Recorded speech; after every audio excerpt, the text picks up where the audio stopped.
Nggih, memang kalau tanda-tanda memang ada Pak ya, tanda-tanda.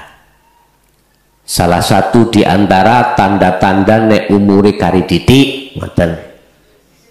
Sampai mungkin nanti kalau dibahas non anggone dunia thariqah itu biasanya diajarkan tanda-tanda mau kematian. Biasanya gitu. Lah, bagaimana secara hakikat mensikapi hal itu? Assalamualaikum warahmatullahi wabarakatuh. Para pemirsa yang dirahmati Allah Subhanahu wa taala, pada kesempatan kali ini kami akan menyajikan sebuah tausiah dari Kiai Haji Mukhlason Rosyid atau Kuson dari Mojokerto.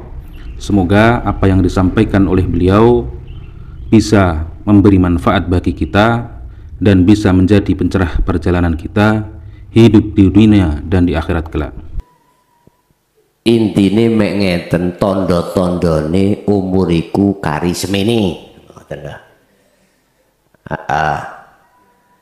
Bapak Ibu, padahal dikatakan bahwasanya tidak ada satu orang pun yang tahu kapan itu kematian. Cuman tanda-tanda. Lah ngoten nggih. Nggih, memang kalau tanda-tanda memang ada Pak ya. Tanda-tanda. Salah satu di antara tanda-tanda nek umure kari didik, ngoten. Sebetulnya kita bisa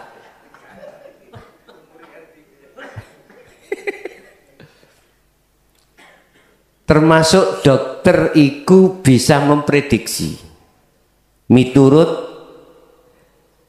ilmu kalame dokter.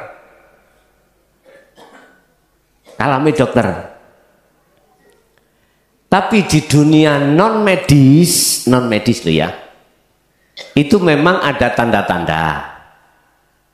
Sampean ilat sampean cokot gak loro, iku berarti wis ide.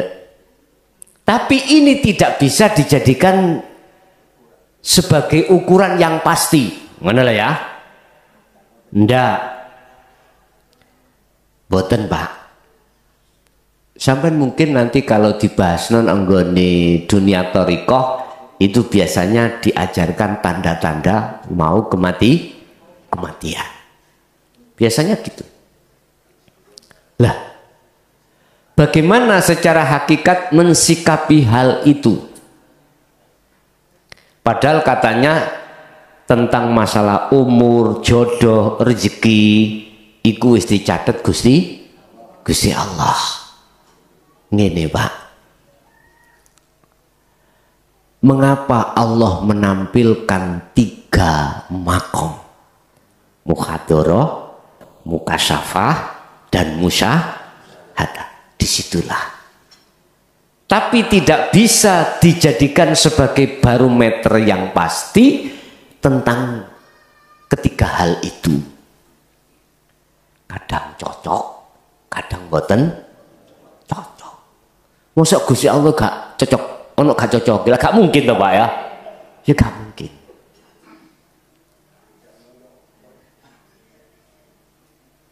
Utawa sederhana, nek pancen daharan gule rasa pahit berarti ide.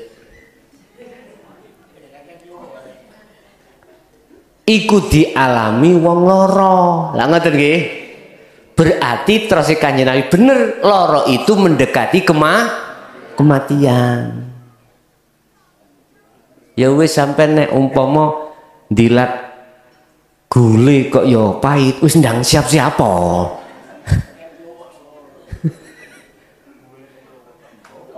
Sinten di antara panjenengan kemarin tahun berapa itu masalah Covid itu memang Pak ya. Saya tanya warga saya sendiri, pelaku sendiri. Iya ta, nguniku gak ambu. Sing biasa diambu. Nggih Gus, mboten ambu rasa, yo gak ono. Iku ngalami seperti itu. Tapi dia gak mate. Berarti dia bebas dari Covid lah ngono. mengikuti protokol iku mang aran. Nggih sempat di apa? Diisolasi, napa? Isolasi barang ya. Tapi akeh sing dut Pak niku. Nggih, akeh sing game. Warga kula akeh sing game. Lah, sing gak game yo tak takoki. Piye to rasane ngono kuwi jare kena Covid. Ngene lho Gus. Cara aku ana gule tak ambu yo gak ambu gule. Tak dilat yo gak rasa gule. Oh berarti iku mimba di alamat idee kematian, tapi tidak bisa dijadikan ukuran. Tolak ukuran. Iki bahas dunia muhadharah dan dunia mukasyafah. Tapi ngandung pengertian ya apa di dunia musyahadah, dunia hakikat. Ngene, Pak. Sebetulnya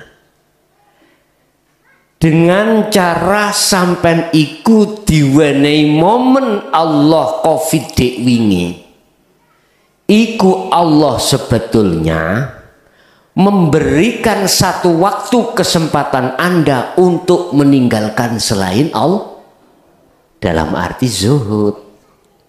Makanya gak oleh kita keluar dibatasi lah ngoten nah. Ambek pemerintah dibatasi. Ngomong sak ngomong yo dibatasi. Baik jarak maupun apa iki? Masker. Kegiatan-kegiatan yo dibatasi.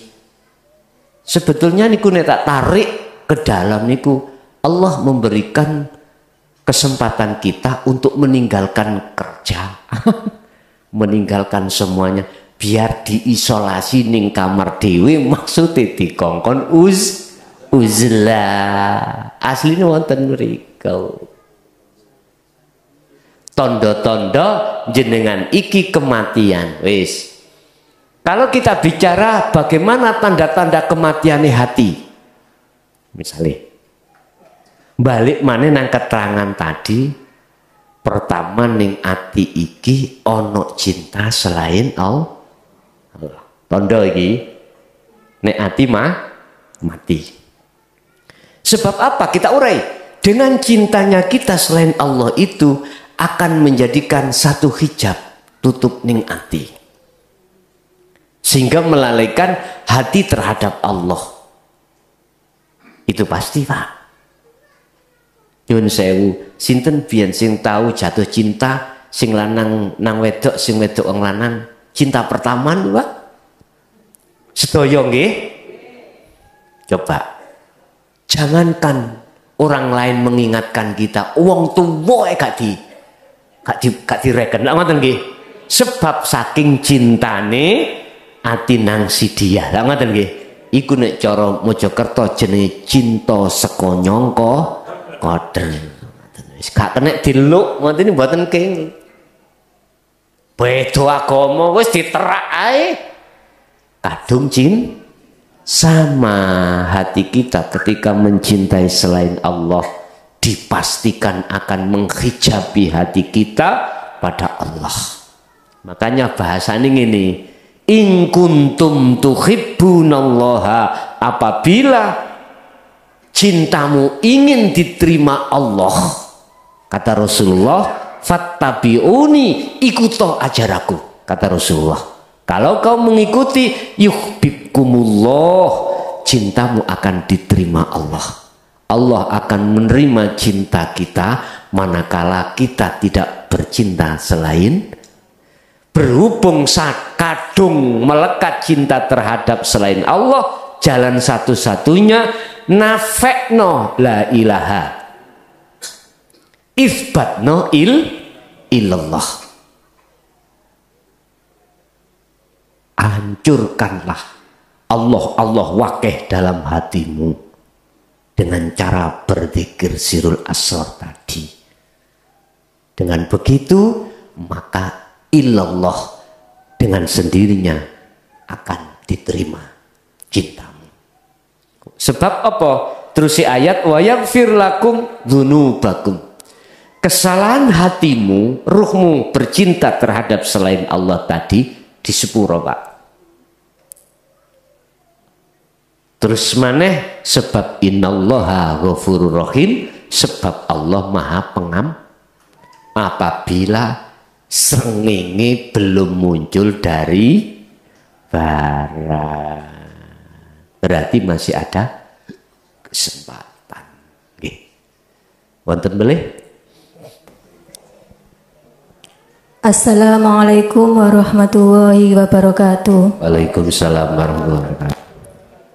Ngapunten Gus, saderenge di dalam sholat syariat sendiri ataupun berjamaah, sering rasa ini sudah yang dihadap dan yang menghadap itu sama. Akan tetapi di dalam sholat berjamaah masih ingat kalau ada yang mengimami itu dos pundi. 2. Dalam hadis ada hadis yang mengatakan al ulama warasatul anbiya.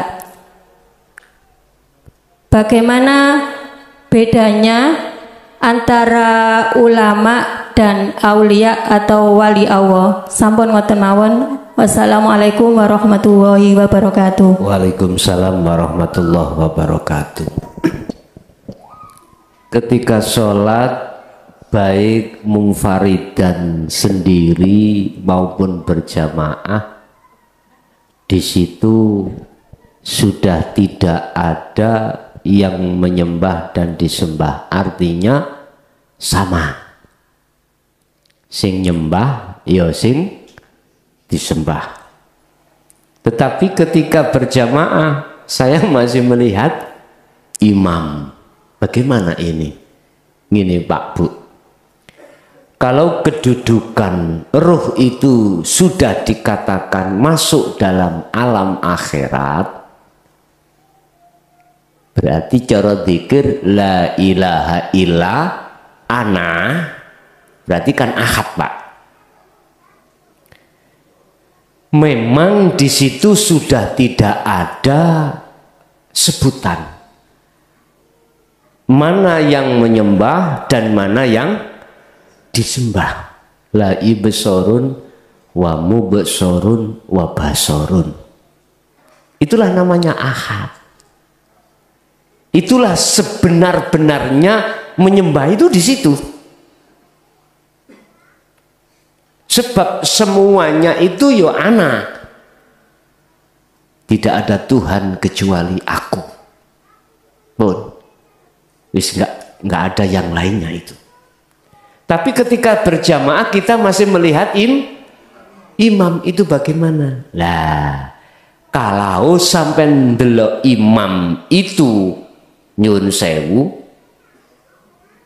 makhluk, berarti tondo kita diturunkan di dalam muraqabah.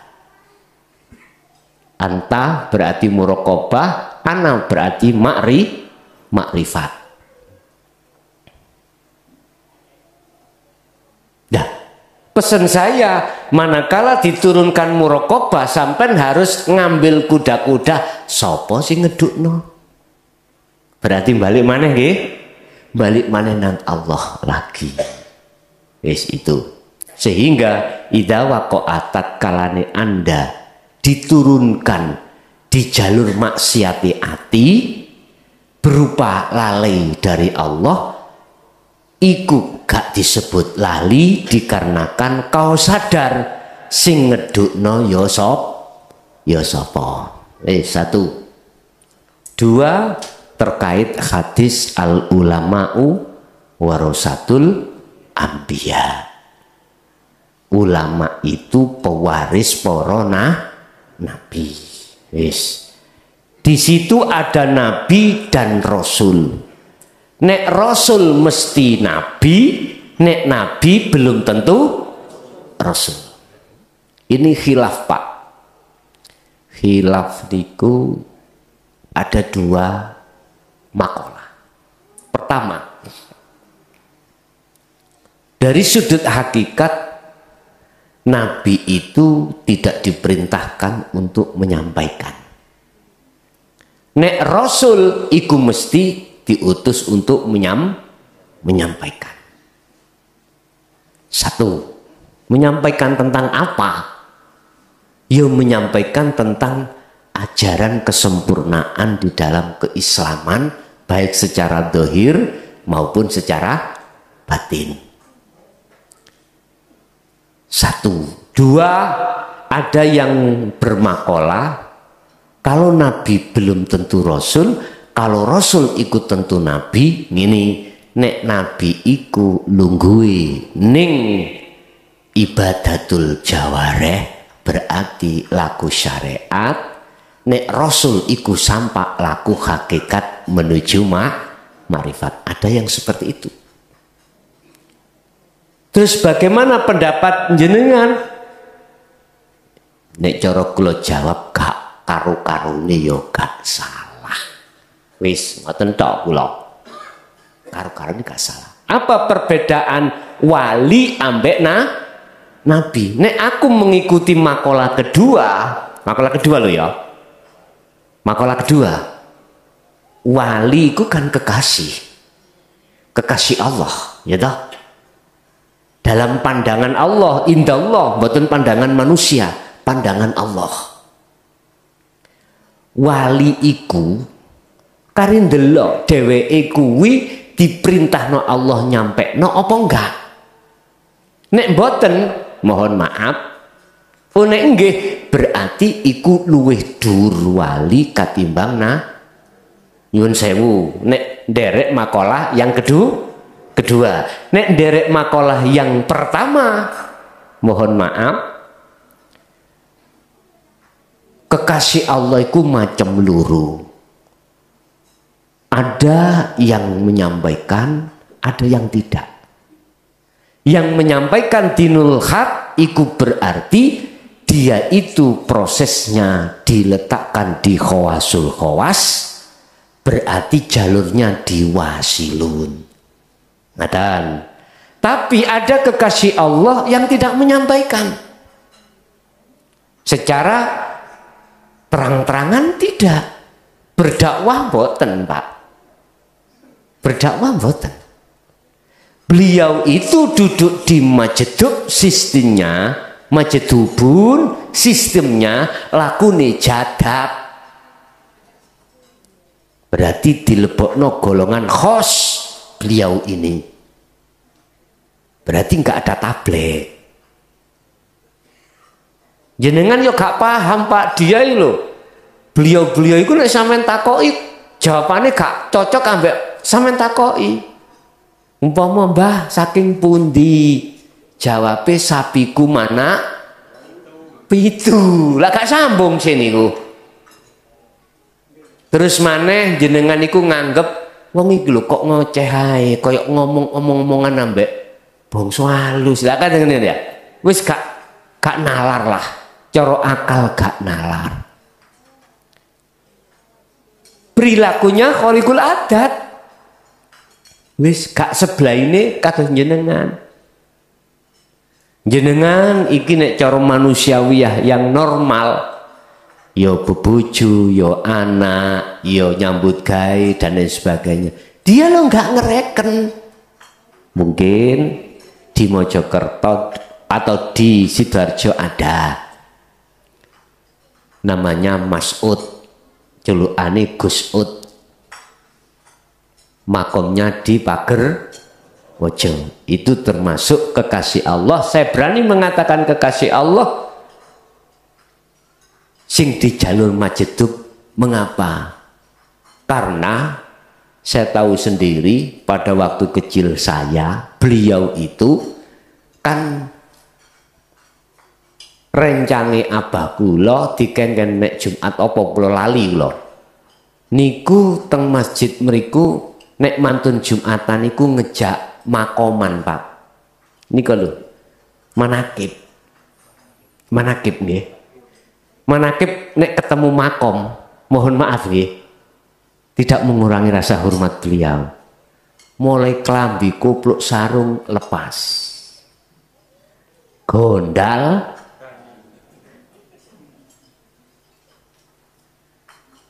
itu. Kalau orang akale waras pasti malu, Pak. Pasti jenengan mawon. Sebetulnya jenengan iki nggih dimasukkan Allah di jalur itu suatu saat memang. Lah waktu tidur akal sampean kan dikeker Allah. Terus ya kita sampean lali toh. Urusan-urusan dunia lali. Dasar iki mangaku sarungan apa muda, lah mboten ngreken kan. Karo. Dan lain sebagainya. Iku berarti salah satu tondo-tondo jadab iku ya seperti itu tadi. Kok umpama waras Pak akale mlaku cara sampean lho sakniki wis waras. Ayo coba muda ning kono sampean. Gak mungkin kelakon. Lah ngoten nggih. Sebab tekone niku nggak bisa direncanakan. Mboten saged. Dalam keadaan sadar loh Pak ya.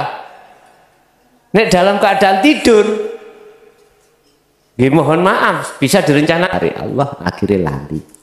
Iki majidupun letaknya di khos. Bisa jadi seperti ini. Kalau kita bicara apa perbedaan antara kekasih Allah dengan Nabi, tinggal saya berbicara dari makalah pertama apa yang kedua.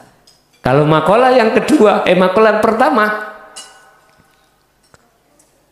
kalau kekasih Allah itu manakala diletakkan di masjid sama dengan para nabi.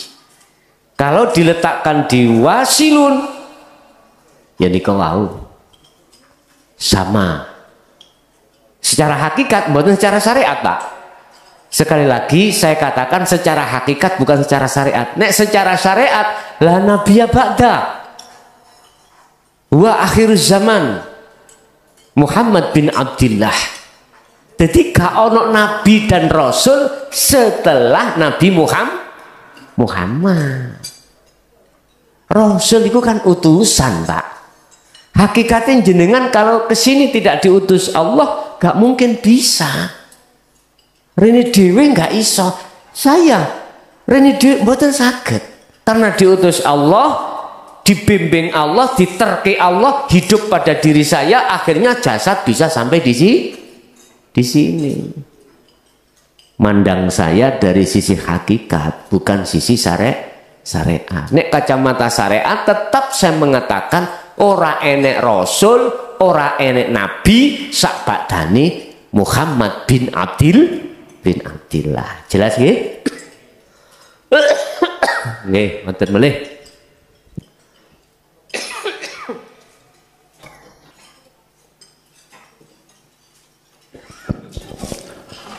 Assalamualaikum warahmatullahi wabarakatuh. Waalaikumsalam warahmatullahi wabarakatuh. Ngapunten Gus, badhe tanget sekedhik mawon. Niki saking lelakon angen-angen wonten pertanyaan dateng ati nggih menika hubungane kejujuran karasanipun. Matur suwun. Assalamualaikum warahmatullahi wabarakatuh. Waalaikumsalam warahmatullahi wabarakatuh. Kejujuran dan kematian. As-Sadiq al-Maut.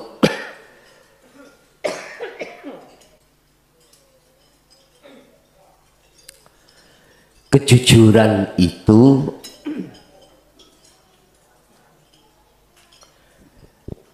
letaknya di hati. Kalau bahasa letak, susah kejujuran itu.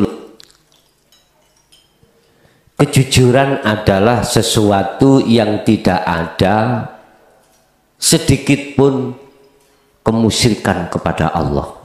Itu kejujuran.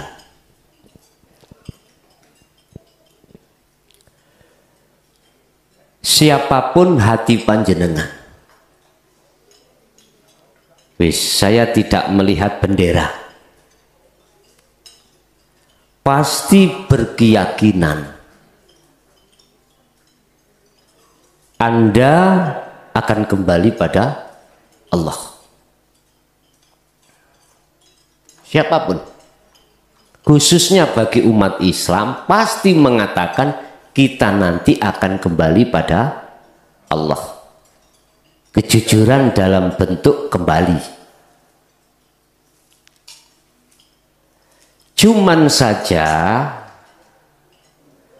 ketika sesuatu ada yang kelompok kafirun, ada yang kelompok mukminun. Yang kafirun, innalladzina kafaru sawaun alaihim a'andzartahum am lam tundirhum la yu'minun. Dibejani, dikatakan, diperingatkan tentang hal-hal untuk masuk dalam kejujuran hakiki atau tidak, itu tetap tidak percaya. Kelompok pertama. Kelompok kedua, innalladzina amanu wa amilus solihati walahum ajruhum inda rabbihim. Mereka yang beriman, yang percaya atas apa yang didatangkan untuk memupuk jiwa dalam Quran, dia akan percaya. Wa amilus solihah, setelah percaya dia akan menjalankan, membuktikan, mentesis kepercayaan itu. Dikandani. Sekarang Anda saya katakan, Allah itu pada dirimu dan di luar dirimu. Allah itu yang menguasai awal dan menguasai akhir. Allah itu nama, bro. Yang memiliki nama itu yang menguasai itu, bro. Namanya hidup. Akhirnya dibuktikan. Akhirnya Allah memberikan cara untuk membuktikan. Barang siapa yang ingin bertemu terhadap Tuhannya, ai Allah, wa man kana yarju liqa'a rabbih falyamal amalan sholeh. Pertama, lakukanlah uzlah itu. Amalan sholihan iku wong sing metuki iku ruh, membuktikan iman kalau itu tadi hidup wujudnya Allah bukan sifat, dibuktikan lewat uzlah tadi. Berarti jadi ada ritual rohani. Napa niku? Ritual rohani. Wis. Setelah itu berjalan, maka Allah juga memberikan syarat lagi. Wala yusyrik bi ibadati rabbi ahada. Jangan pernah kau mengakui selain aku di situ ada. Jangan pernah kau beriman selain aku yang berperan. Jangan pernah kau merasa dirimu yang bisa berjalan. Wala yusyrik, ojo nyekutokno sira kabeh bi ibadatihi, ketika saat proses uzlahmu iku ada.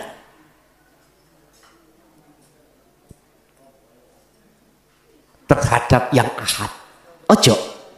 Berarti jangan ada ketika jenengan uzlah iku ada rasa iman diri kita yang beruzlah.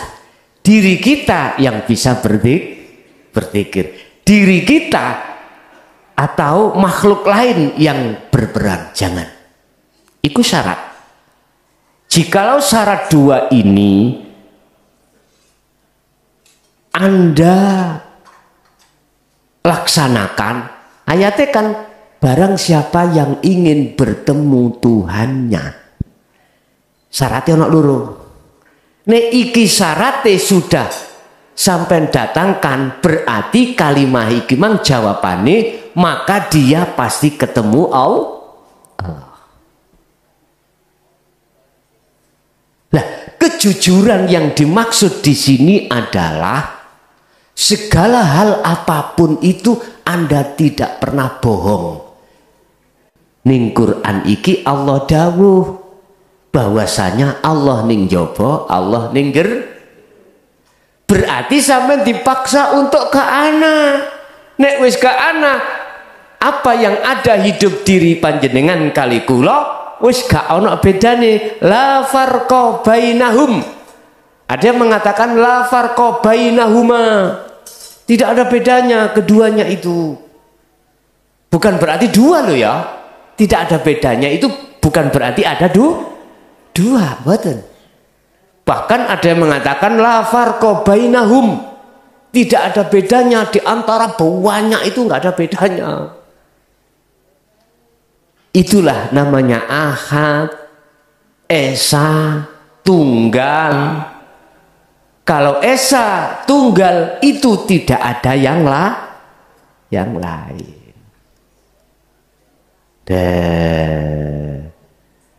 Kula nek pas ngeten iki penak Kang. Pas ngaji niki saged langsung klik nang Allah. Tapi nek pas gembul ambek perkara liya-liya, waduh. Ora apa-apa. Allah itu tidak memaksa. Wis jalakno sak mampu sampean. Sing penting mek ngeten tok. Jenengan sudah memegang kunci, sudah tahu caranya masuk di alam akhirat, udah masuk sak mampu panjenengan. Terus pun tentang masalah di drill niku Pak, di drill niku dipaksa ngoten nggih. Iku miturut teorinya Syekh Abdul dengan dasar manjada wajada. Ya ora apa-apa. Apa itu enggak termasuk nafsu? Kabeh iku ya berangkate teko nafsu. Berangkate teko nafsu. Cuman saja nafsu iku akan jadi nafsu yang dirahmati. Setelah Anda ditakholli, terus duduk di tajalli. Nun vaksin nafsu diri. Diri ku yo ingsun niki Pak. Ingsun. Berarti ketika kita mudhun, ingsune iku gak Allah. Ingsune makhluk. Engko munggah maneh Allah. Ya wis ditutno ae. Ning ngarep sampean ana gedang ya dipangan gedang, gak usah golek jemblem. Belajar untuk di situ loh Pak, susah. Sebab kita kegawan sifat basariyah, munggu menungso iku pengin sing luwih enak. Ning ngarepe diduki gedang, pikirane goleki ndukure gedang sing enak apa? Apel dan lain sebagainya. Wah, iki kok kesodikan sampai cidro kok. Sodik. Jadi kejujuran dalam kebenaran itu hanya tertanam pada ahli syuhud hakikatnya. Dua, kematian. Kalau pandangan orang syariat kematian itu ya mati ku dikubur. Tapi pandangan hakikat kematian ruh. Kematian hati. Tanda kalau hati kita mati, ruh kita mati, kita masih samar terhadap Allah. Kan dikatakan yang buta bukan mata zahirna, tapi yang buta adalah mata batinnya. Yang mati bukan mati jasadnya, tapi yang mati adalah yang mati adalah mati hatinya atau ruhnya. Dikatakan mati bagaimana? Dia di dalam barzakhun. Dia tertungkup atau tertutup oleh syahwatut sehingga tidak bisa melihat hidup. Itulah. Tidak bisa masuk ke alam hidup. Dia dalam alam kematian terus. Sehingga gelaplah terus. Makanya sampai gak usah arep-arep padang kubure jembar lakune manakala jenengan iki di dunia belum sampai dumugi tingkatan la ilaha illa ana. Enggak iso. Boten saged. Nggih. Wonten melih?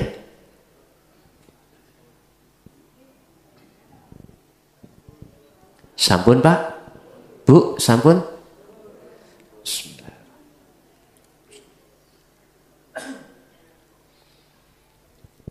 Wis mugia sedaya napa ingkang dadi programe Allah niki setiap bulan ngaji mboten kendel sampai dino kiamat, anak putu kita juga diletakkan Allah di dalam jalur Rasulullah Sallallahu Alaihi Wasallam iki.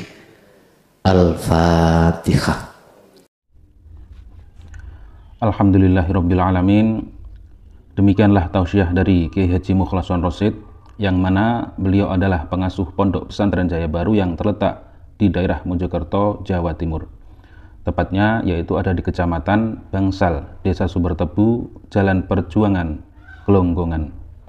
Beliau adalah ulama sufi, ulama tauhid yang mengajarkan ilmu-ilmu tauhid dan tasawuf, yang mana dalam ilmu ini juga berkaitan dengan ilmu leluhur Jawa yang mengutamakan ajaran kebatinan atau ilmu ruhani. Dan ilmu tasawuf tauhid ini mengajarkan supaya manusia tidak tersesat nantinya. Tahu sejatinya diciptakan itu harus bagaimana, dan ketika sudah meninggal harus ke arah mana jalannya. Semoga apa yang disampaikan oleh beliau Al-Mukarram Kiai Haji Mukhlason Rosid benar-benar bisa memberi penerangan bagi kita yang buta akan pengetahuan dan gelapnya perjalanan untuk menempuh ke jalan Allah Subhanahu wa taala. Demikian, semoga bermanfaat. Wa'afu minkum. Wassalamualaikum warahmatullahi wabarakatuh.